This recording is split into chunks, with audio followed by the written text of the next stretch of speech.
为提供台南市民更安全、更精准、更舒适的外科治疗选择，奇美医院今年6月引进台南地区第一台达文西单孔机械手臂手术系统，加速病人术后的恢复，因为它只需要单孔，然后这个器械的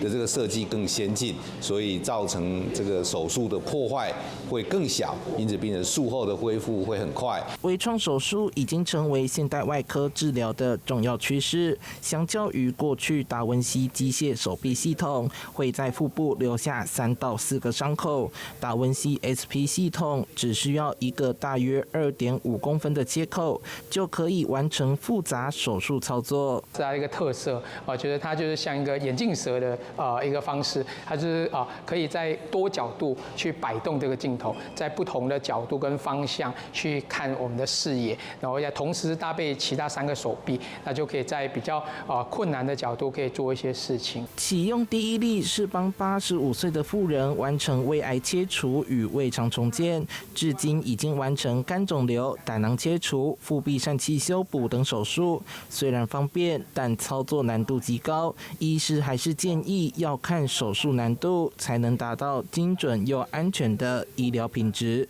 记者周海棠的报道。